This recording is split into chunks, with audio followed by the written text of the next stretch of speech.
Good evening, everyone. I am honored to be here tonight. I have spent much of my career around the public and indeed the land-grant universities. I am the child of two extension agents, so I spent my childhood around such universities as well. I'm going to toggle back and forth tonight between being an economist and being an educator, talking about the interaction between some of our economic challenges and what universities should be doing. So I was driving through rural Wisconsin a couple of weeks ago, reading all of the election signs, and I saw what is absolutely my favorite sign of this season. It said, "Make America Great Again, ban shredded cheese." If you didn't get that, think about it. I want to talk about greatness of a slightly different sort. And let me start with a very non-controversial claim that economic growth is actually quite important to the future of this country. It's important for our national security. It's important for our politics. It's personally important to us in terms of the jobs and opportunities we and our children and other relatives get. And of course, it's very important for our universities, both affecting the demand for our students and the jobs they get into, as well as the financial condition of our states and the funding that we get. But economic growth has slowed down quite markedly. And this is a graph that shows growth in GDP over each of the last 5 decades. The first graph there over on the far left, I don't know if this clicker is going to work or not. It's not, is the 1970s, the 80s, the 90s. And then you hit the first decade of the 2000s. And yes, there was a very bad recession there. Growth was cut almost in half.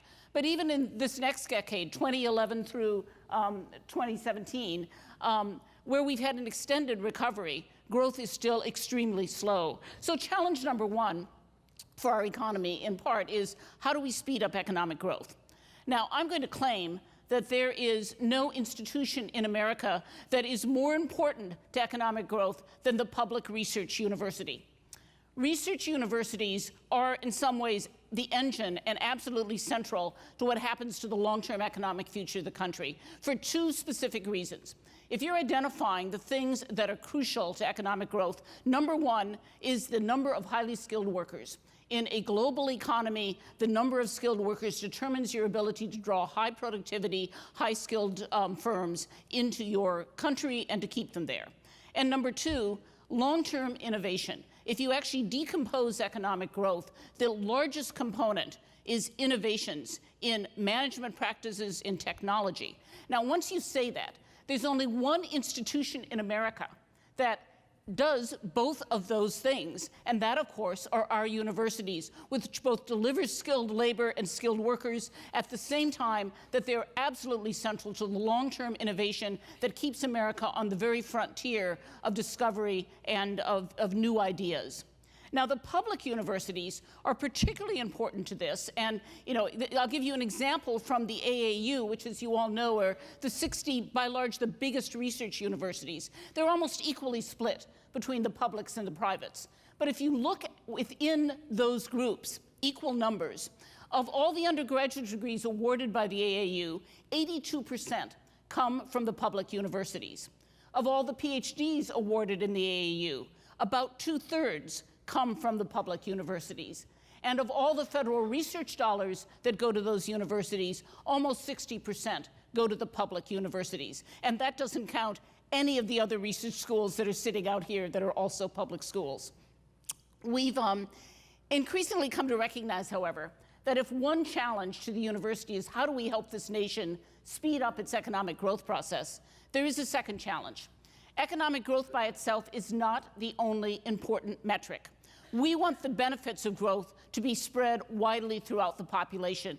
And indeed, if you look at the first 30 years after World War II, and you look what happens to the income distribution, the bottom and the top go up at almost exactly the same rate. It's really quite remarkable. That is not what has happened in recent decades. And in recent decades, in fact, economic growth is not translated in growth for those at the bottom of the income distribution. Now, there are a lot of ways to show this. This is one particular graph. I've divided the population into 20th percentiles. So if you line it up with the poorest person on one end and the richest person on the other, and you divide them up into 20th percentiles, I'm showing you the median income in each of those 20th percentiles. This graph, for those of you who can't see it, starts in 1979, and so we've got almost 40 years of data in front of you. At the bottom 20%, that number is about as flat as it can be. It's all adjusted for inflation. There's been absolutely no income growth at all in the bottom 20% of the income distribution. The next 20%, that's pretty flat too. No economic growth there, no income growth there. The third, the 40th to the 60th, yeah, maybe it goes up by $5,000 over that time period, but still remarkably little income growth over almost a 40-year period. Finally, you get to the 60th to the 80th, and there's about a $10,000 to $15,000 level of growth there. And it's not till you get to the top 20% of the population that you see substantial income growth. And it's only at the top 5%, which is that top red line, that really shows huge growth in the economy. Now, that's not a surprise to anyone who's been reading the newspaper or paying attention to economic trends. But it is the second challenge we face. How do we both deliver growth and deliver greater equity in that growth at the same time? Now, there's a whole number of reasons why we're seeing this sort of widening in the income distribution, and I will not bore you with the long lecture on why this is occurring from an economics point of view, but it relates to changes in technology that have particularly benefited high-skilled workers and disadvantaged less-skilled workers in terms of demand. It relates to global trends in where jobs are moving, and our less-skilled workers' losses, quite honestly, have come at the gains of a huge growth in jobs and income in some of the developing countries. And then there have been institutional changes that reinforce this, the decline in unions, the very long-term decline in the real value of the minimum wage, changes in benefit packages, which have redounded to mean less wages available. All of that adds up to this set of results, which is, really quite amazing over a long period of time. So the question is, how do we make sure that a wider group of workers and families benefit from economic growth? Well, there are really only three ways to do that. Number one, let's do something that turns these trends around and actually starts improving the jobs and the wages available to low-skilled workers in the bottom of the income distribution here. I will tell you that the prospects for this do not look very good. In fact, the globalization trends and the technological trends that we're seeing, if anything, not only do not look like they've played themselves out, but by some measures are actually accelerating. And the use of artificial intelligence with technology is now displacing not just low-skilled workers, but increasing numbers of middle-range jobs as well. You could imagine ways to incentivize technological change that might enhance work for less-skilled workers, but I'll tell you, this is going to be a tough one. So you've got a second choice. Provide economic support for low-wage workers. And this, in many ways, is essentially the progressive agenda. Pay workers better through increased minimum wages, expand the support you give to low-wage workers with expansion, say, in the earned income tax credit, expand benefits through broader health and pension policies, create greater worker say in the workforce that forces greater rent sharing between workers and corporate ownership. You can think of a lot of things that you can do on this front. And some of you may be more hopeful than I am. I have to say, I don't think that this is the political moment which is likely to produce that level of intervention in the labor force. But that is a viable set of strategies, and there are real reasons why many people promote those strategies. I'm a believer in them as well, but I'm not quite sure how far down that road we're going to go in the near future. So you've got a third choice, right? Which is make the workers better, expand their skill levels. Now, let me note that not only increases productivity by creating a larger number of higher skilled workers, but if that attracts high productivity, high-tech firms that come into the US and stay there, that's good for other workers as well. There's a lot of research that suggests those high productivity firms don't just pay their skilled workers more, they pay their less skilled workers more as well. So you're really benefiting everyone if you're growing that set of jobs. The problem with this, of course, as you all know, is it takes a long time to expand the skill base in the labor market. You've got a lot of people who have to sort of grow up and get more education. And on the other hand, it is the one solution to this that you see some widespread agreement about. It would be good to provide more education to more workers. A side note here, there actually is a way to increase worker skills much more rapidly. It's called immigration. But that also is one that we can debate as to how likely that is going to be. So let me just note that when I talk about the bottom of the income distribution, the correlation between education and income is very, very strong in this country. And those who benefited from economic growth, those at the top of the income distribution, are primarily those with college degrees. I show you here a graph of cumulative earnings. This is earnings over their lifetime of people in their mid-40s. And these are people who were born in the 1960s, so cumulative earnings in the mid-2000s, the first decade of the 2000s. And on the far left in the red line, those are high school dropouts, and then sequentially people with only high school degrees, people with some degree beyond high school but less than a four-year college degree, people with four-year college degrees, and the blue line on the right is the advanced degree.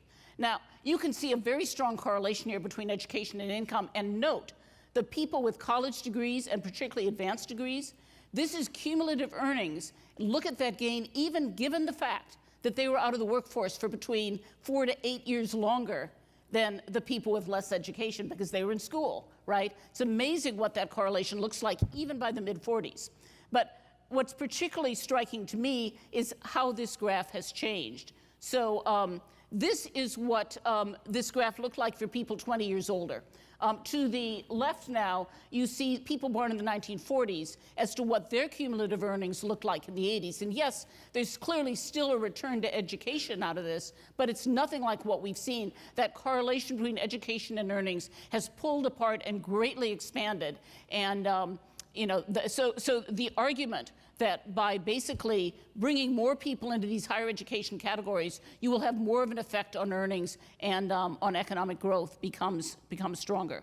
But there is a question, the general conclusion here is that if we raise skills by getting more people further in the educational, up the educational ladder, we can stimulate greater economic growth with broader benefits. And I will make a comment on this.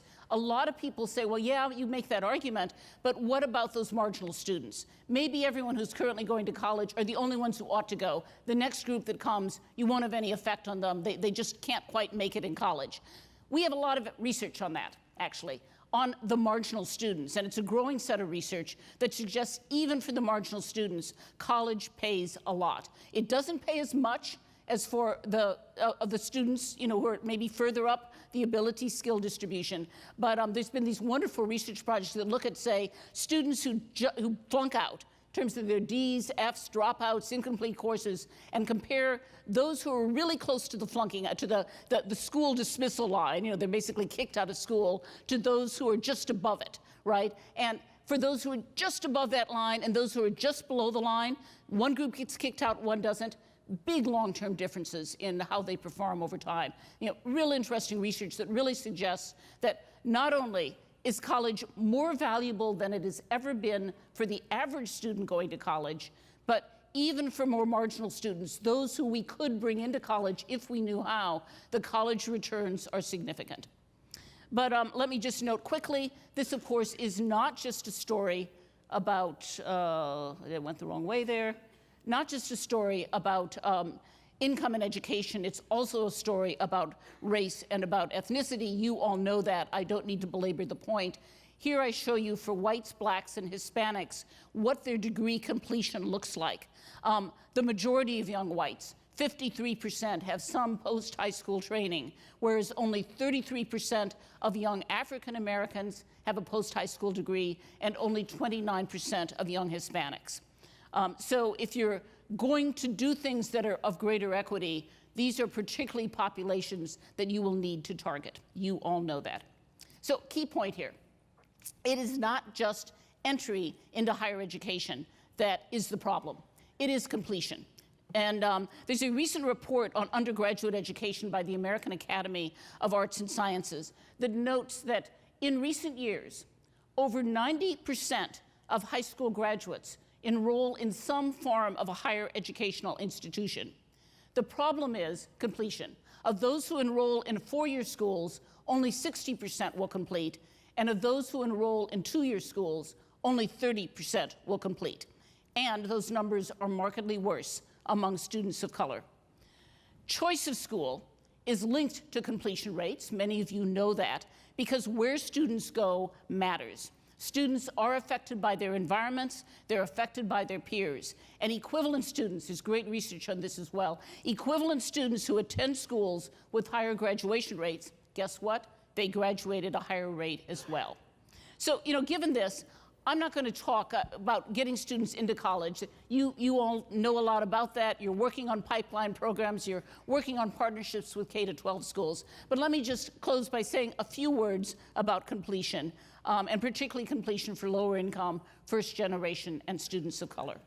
So getting students to complete and to graduate in some ways isn't a huge mystery. We can all put a lot more nuances on this slide, but there's sort of 4 major areas you've got to worry about: affordability, quality of teaching and curricular coherence, the advising and mentoring that you do in your schools, and then the support of family and friends is really critical. And we can all tell stories among some of our students who are first gen or lower income families where the the families actually actively made it harder for them to complete college. I don't have a lot of levers around that 4th one, though there are things you can indeed do to mentor and advise families as well as students. I've got a lot more levers on the first 3. So let me talk about the first 3. And of course, there are sessions on all of these issues, and you all know as much about many of these things as I do. Affordability. Comment number 1. Affordability is a necessary but hardly a sufficient condition for college completion. It is important that we make college affordable and seemingly attainable for students from lower income families. But free college is by itself not a complete policy, and there have been a good number of examples where free college by itself has simply failed. And there are analyses of things like the Kalamazoo Promise, where all the students in the high school in Kalamazoo, Michigan, were promised basically free access to college. And it's ended up not making anything like the sort of difference people might have expected. So you have to worry about the other things as well, is what I'm saying. This isn't enough, but you wouldn't know that by listening to the political discussion. But affordability is very linked to time to graduation. Faster graduation means greater affordability. I have spent way too much time in the last 5 years trying to communicate that to the Wisconsin State Legislature, and it's never come across to them. So if you have a better way to communicate that than I do, I would love to hear it.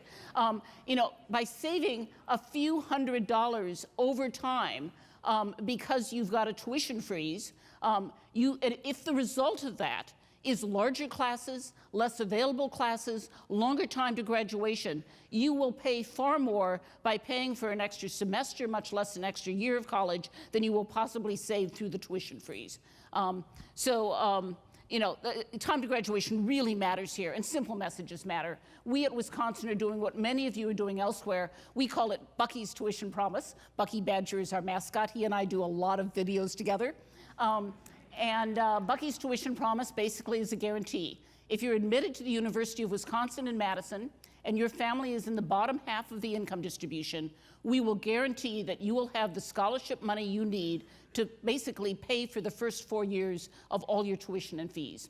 And we're in the midst of trying to communicate that. I know there are other schools in the room doing some similar things. But what's important there is it's really simple. It's not you have to fill out these forms and you have to do that, and maybe you'll get this, maybe you'll get that. Come back to us and we'll tell you. It's really simple. You get 4 years of scholarship aid if your family is below $56,000, no other conditions, and you can get admitted to our school. And I think that simplicity really matters.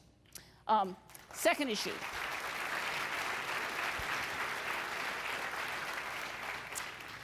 Teaching and curricular coherence. This is not talked about enough. Teacher training and having good teachers for getting people through school really matters. I can't see you because of the lights, so I won't ask you to raise your hands. There are a lot of PhDs in this room. I want to know how many of you had any sort of formal teacher training as part of your PhD program, even though all of you went out and taught pretty much, right? The answer is going to be almost no one's going to raise their hand. And we need to actually be serious in working on that.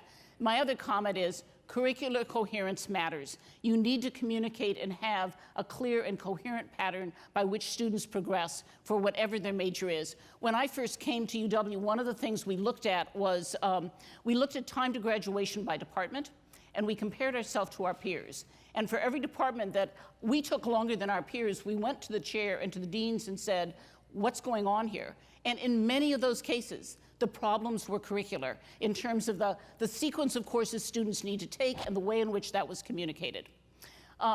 Finally, advising and mentoring. You're all working on this, I know that. Building expectations about completion is important. The new technologies that are available to nudge students, we're just beginning to try to use these at Wisconsin. I'm really excited about some of the possibilities there.